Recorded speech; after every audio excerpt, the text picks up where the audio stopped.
सभी कवर गर्दन सीधी कर दीजिए। आंखें बंद। आइए स्टार्ट करते हैं। ओम अज्ञानतिमिरान्धस्य ज्ञानाञ्जनशलाकया चक्षुरुन्मीलितं येन तस्मै श्रीगुरवे नमः। तस्मै श्रीगुरवे नमः। तस्मै श्रीगुरवे नमः।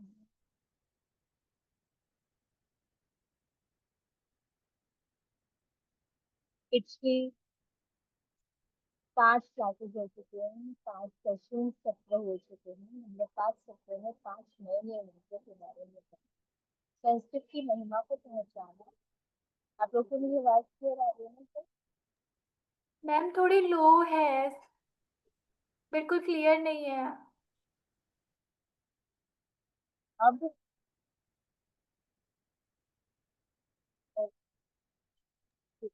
आज फिर हम एक नए मंत्र के साथ उपस्थित हैं। आप सभी मेरे बाद उच्चारण करेंगे। ओम असतो मा सद्गमय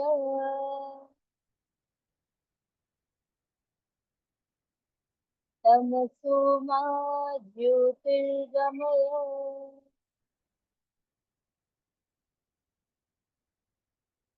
मृत्योर्मा अमृतं गमय।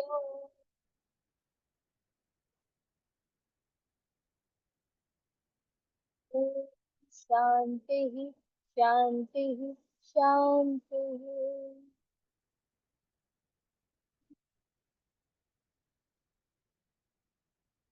यह जो हमारा श्लोक है, मंत्र है, यह बृहदारण्य उपनिषद से लिया गया है। अब तक हमने ओम, गायत्री मंत्र, महामृत्युंजय मंत्र और और अनेकों मंत्रों के बारे में बात। विश्वानी देव मंत्र का अर्थ हमने जाना। उसके बाद हमने ओम नमः शिवाय को समझा। आज हम समझेंगे असतो माँ सत्गमय तमसो माँ ज्योतिर्गमय मृत्यु माँ अमृतम गमय। ये 3 बातें इस मंत्र में क्यों कही गई हैं? क्या है इनका अर्थ, क्या है इसकी महिमा?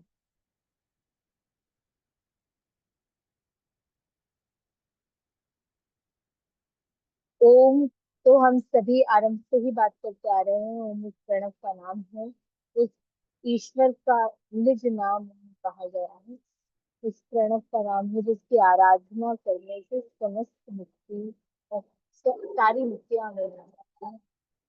आज हम समझेंगे असतो माँ सत्गमय तमसो माँ ज्योतिर्गमय मृत्यु माँ अमृतम गमय। इसका अर्थ क्या है?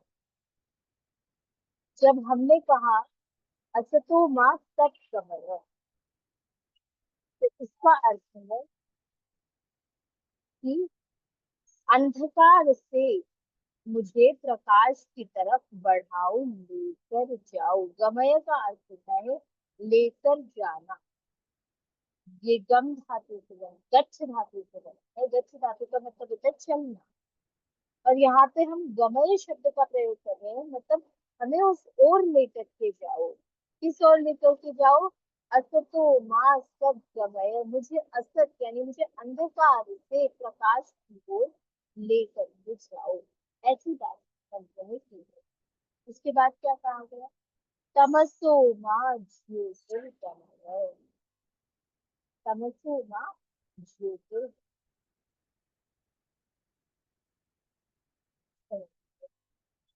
जब मैंने कहा असतो माँ सब गमय, तो इसका अर्थ हुआ मुझे असत से यानी मुझे असत्य से सत्य की ओर लेकर जाओ। जब मैंने कहा तमसो माँ ज्योतिर्गमय, तो इसका मतलब हुआ मुझे अंधकार से प्रकाश की ओर लेकर के जाओ। और तीसरी पंक्ति में मंत्र कहता है मृत्युर्मामृतम गमय, अर्थात मुझे मृत्यु से अमरता की ओर लेकर के जाओ। यह है इस मंत्र का शाब्दिक अर्थ।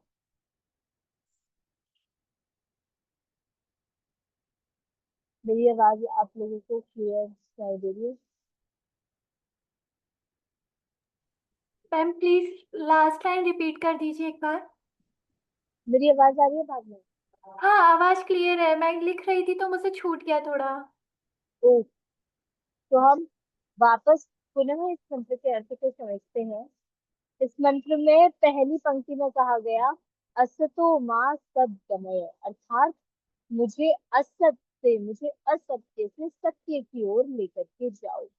दूसरी पंक्ति में क्या कहा, तमसो माँ ज्योतिर्गमय, तमस यानी अंधकार, मुझे अंधकार से ज्योति अर्थात प्रकाश की ओर लेकर के जाओ। तीसरी पंक्ति में क्या कहा गया, मृत्युर्मा अमृतम गमय, मृत्युर्मा अमृतम गमय, अर्थात मुझे मृत्यु से अमरता की ओर लेकर के जाओ। ऐसा इस पंक्ति का शाब्दिक अर्थ है। हम इसके बारे में अब और आगे चर्चा करते हैं विस्तार से।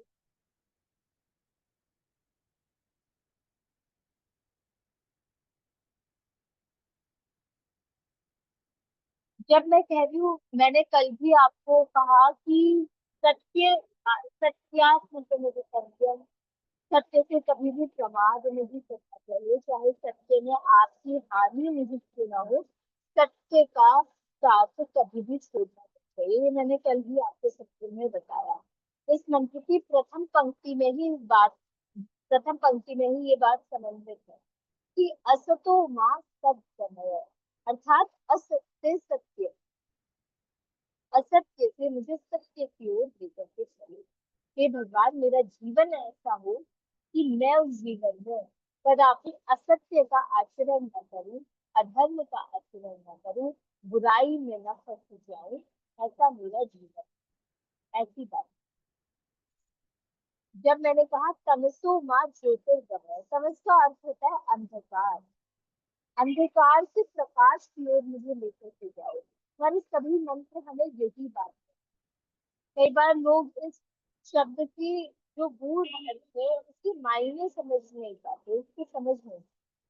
पौराणिक ग्रंथों में इसका बड़ा विस्तृत वर्णन किया गया है, जिसमें क्या कहा गया कि अंधकार को यहाँ पे बुराई का द्योतक माना गया है।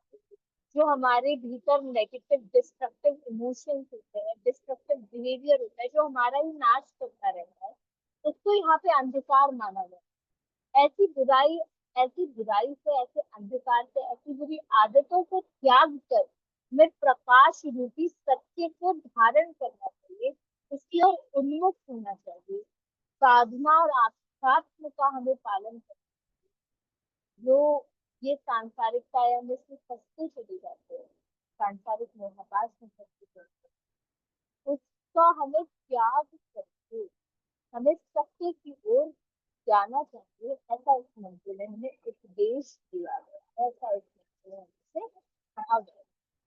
ठीक है, जब कह रहे हैं कि मृत्यु से अमरता की ओर ले जाओ, तो प्रश्न ये उठता है कि भाई, अमरता तो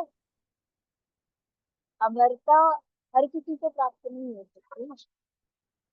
अमरता तो उस व्यक्ति को प्राप्त होती है जो अथक तप करता है, अपने जीवन को सही सुचारू ढंग से जीता है, तब आध्यात्म ईश्वर साधना में उन्मुख रहता है, ऐसे व्यक्ति को अमरता प्राप्त है। और कहते हैं कि अमरता तो हमारे इतिहास में भी देखा जाता है कि अमरता बहुत कम ऋषि मुनि इत्यादि को प्राप्त हुई। तो यहाँ पे मृत्यु से अमरता का अर्थ क्या है कि भाई, यहाँ पे जो अमरता है वो किसी सकारात्मकता का द्योतक है, जिस सकारात्मकता के मर्म को हम समझ नहीं पाते। ठीक है, अब जैसे रात्रि होती है तो चंद्रमा उदित होता है, तो कहा जाता है कि ये जो चांद है, चंद्रमा होता है, इसका जो प्रकाश है, उस प्रकाश का जो सोर्स है, उस प्रकाश को जो देने वाला है वो सूर्य है। जो सूर्य है वो चंद्रमा को प्रकाशित करता है, ऐसा है ना। तो यहाँ पर जब चंद्रमा अस्त होता है और सुबह भोर में सूर्य उदय होता है, तो वो जो सूर्य जिस प्रकार संपूर्ण संसार में प्रकाश को फैलाता है, उसी प्रकार हे ईश्वर, आप मेरे भीतर से समस्त अंधकारों को मिटा करके प्रकाश को मेरे भीतर से समस्त अंधकार को मिटा दीजिए और प्रकाश को मेरे अंदर भर दीजिए, ऐसी बात की।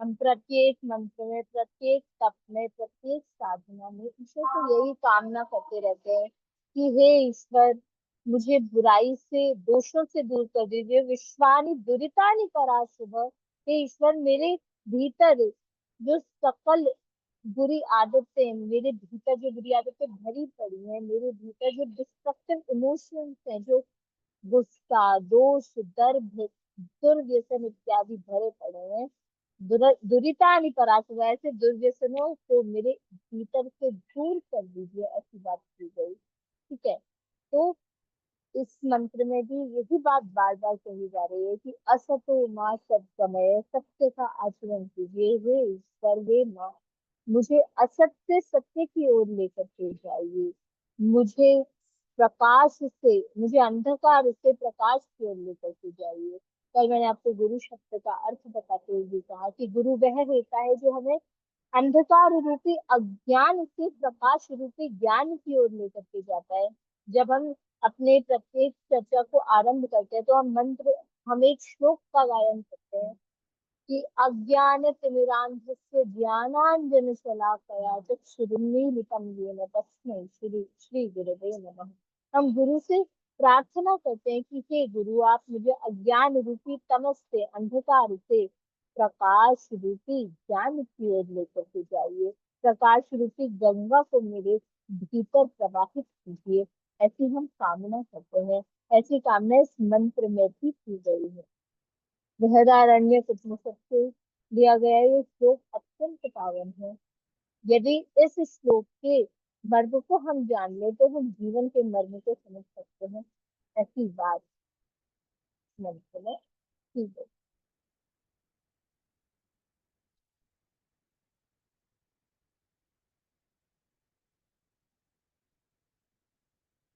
जब अ, जब मैंने आपको कल भी यही चीज बताई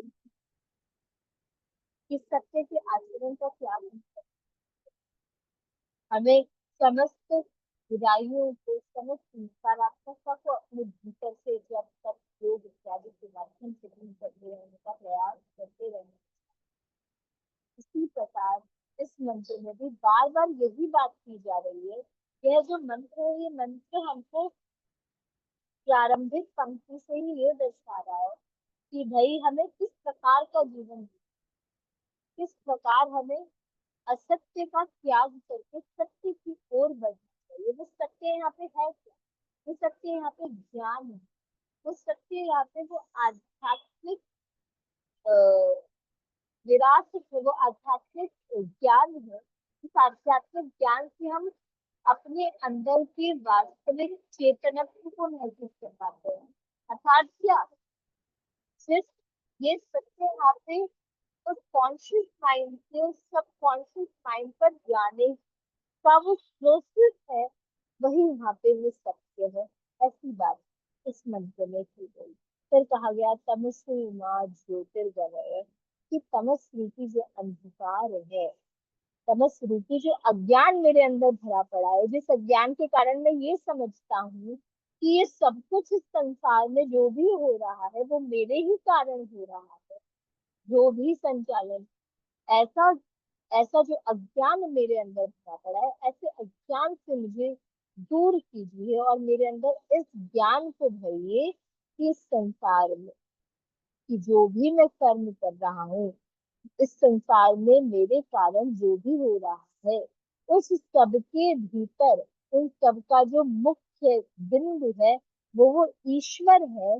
जो ईश्वर मेरे प्रत्येक कर्म को संचालित कर रहा है, मेरे प्रत्येक, मेरे अस्तित्व का जो आधार है, जो स्तंभ है, जो फाउंडेशन है, वो चेतनत्व है, वो सबकॉन्शियस स्टेट है, जिस सबकॉन्शियस स्टेट पे जाने के बाद व्यक्ति को ये समझ आता है कि इस संसार में हम जिस आडंबर में फंसे रहते हैं, उस आडंबर से निकलना क्यों जरूरी है, क्यों उसमें फंस करके हम अपनी वास्तविकता को, अपने अस्तित्व को भूल जाते हैं। ऐसी बात इस मंत्र में की गई।